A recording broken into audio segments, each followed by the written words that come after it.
আপনাদের এবার একটা ছবি দেখায় মুর্শিদাবাদের ডোমকলে গড়াইমারি প্রাথমিক বিদ্যালয়। সেই স্কুলে পড়ুয়ারা কিন্তু স্কুলে জুতো পরে যায় না। না, স্কুল বারণ করেনি, কারণ সেখানে জুতো না পরে যাওয়ার অন্যতম রিজন হলো সেখানে ছোট ছোট পড়ুয়ারা বর্ষাকাল এলেই স্কুল চত্বরে জমে জল, এবং যাবে কি করে সেই পড়ুয়ারা, সেই কারণে তাদেরকে খালি পায়ে যেতে হয় সেই স্কুলে। এবং শুধু তাই নয়, দীর্ঘক্ষণ ক্লাস করতে হয়, মিড ডে মিলের খাবারও খেতে হয় সেখানে একেবারেই খালি পায়। সেই ছবিটা আপনারা দেখুন, স্কুলে ঢোকার রাস্তা অর্থাৎ প্রবেশ পথ এবং যেখানে মিড ডে মিলের রান্না হচ্ছে তার বাইরে এই ছবি, অর্থাৎ জল জমে রয়েছে। একেবারে স্পষ্ট এই ছবি থেকে বেহাল নিকাশি ব্যবস্থা। ডোমকলের স্কুল, ডোমকলের গড়াইমারি প্রাথমিক বিদ্যালয়, সেখানে ছোট ছোট খুদে পড়ুয়ারা এইভাবেই প্রতিদিন স্কুলে আসে। বর্ষাকাল এলেই বৃষ্টি হলেই জল জমে একেবারে স্কুল প্রাঙ্গণে। আমাদের সঙ্গে রয়েছে সরাসরি প্রণব।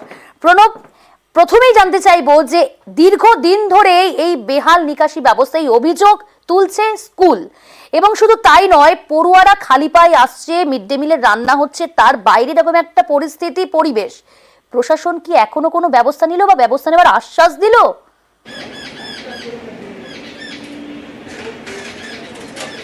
না দেখো, স্কুলের যিনি প্রধান শিক্ষক তিনি বলেছেন যে এই অবস্থাটা কিন্তু বেশ কয়েক বছর ধরে চিত্র, এবং বারে বারে প্রশাসনকে জানালেও প্রশাসন কিন্তু কোনো ব্যবস্থা নেয়নি। এবং আমরা যে পঞ্চায়েত, এই যে গড়াইমারি প্রাথমিক বিদ্যালয়ের এই চিত্র দেখলে, এবং এর যে প্রধান রয়েছে গড়াইমারি পঞ্চায়েতের প্রধান, সে পঞ্চায়েতের প্রধানের কি সাফাই বলতে আমরা করতে গিয়েছিলাম, কিন্তু তারপর পিডাব্লিউডি রাস্তা তৈরি করছিল, সেই সময় পিডাব্লিউডির কথা দিয়েছিল যে ড্রেন তৈরি করে দেবে, যে ড্রেন দিয়ে এই যে জল আবদ্ধ জল হয়ে থাকে, জল যাতে বেরিয়ে যেতে পারে সেই নিকাশি ব্যবস্থাটা পিডাব্লিউডির পক্ষ থেকে কথা দিয়েছিল, কিন্তু তারপর কিন্তু পিডাব্লিউডি করেনি। তার ফলে কিন্তু সেই একই ভোগান্তির মধ্যে পড়তে হচ্ছে এই সমস্ত ছোট কচি যে খুদে যারা পড়ুয়া, তাদেরকে কিন্তু ভুগতে হচ্ছে।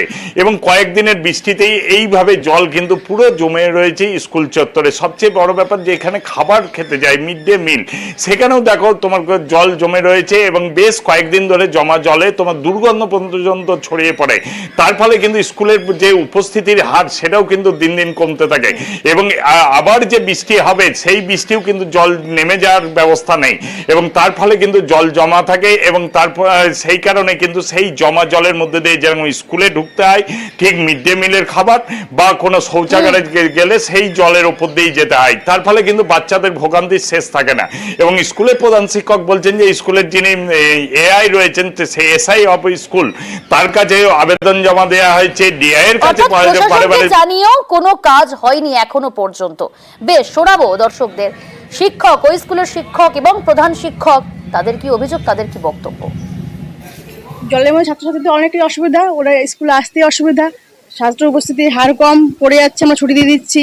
কাদার মধ্যে মিড ডে মিল খেতে অসুবিধা, লাইন করে দাঁড়াতে পারছে না কোথাও, বৃষ্টি হয়ে তো যাওয়ার অবস্থাও নেই, ক্লাসরুম কাদা কাদা হয়ে যাচ্ছে, বাচ্চা অসুস্থ হয়ে পড়ছে এর মধ্যে। আমরা তো রান্না করছি 20 বছর ধরে, তার মধ্যে এই 3-4 বছরে মানে এইদিকে ড্রেন হয়ে গেছে, কি হয়েছে জানিনি, পানি বের হয় না, পানি এইখানেই থাকে। আর এইবার তো একটু কমই আছে, এত দূর পানি, আমরা ওর মধ্যে ঢুকি পানির মধ্যে রান্না করি, আর এটা ঘা হয়ে যায়, পড়িয়ে যায়, কাপড় চোপড়ে কাদা হয়ে যায়।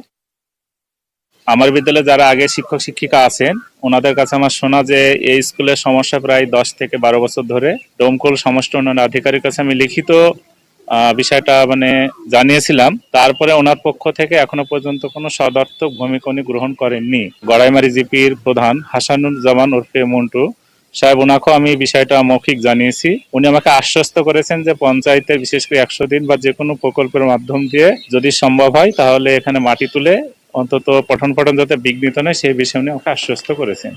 আর এই ঘটনায় গড়াইমারি পঞ্চায়েত প্রধান হাসানুজ্জামান মন্ডল জানান, জল নিকাশি ব্যবস্থা আগেই হয়ে যেত, রাস্তার পরিধি বাড়ার ফলে স্থগিত করা হয়েছে, তবে কবে যে সমাধান হবে তা স্পষ্ট করেননি প্রধান। শুনুন কি বললেন। আর ড্রেন করে দিলেই আমাদের সমস্যাটা মিটে যাওয়ার কথা। ওখানে উল্টো দিকে নদী আছে, সেই নদী অবধি অলরেডি টেন্ডারও কমপ্লিট হয়ে আছে, ওখানে পাকা রাস্তার কাজ হয় পিডাব্লিউডির তরফ থেকে।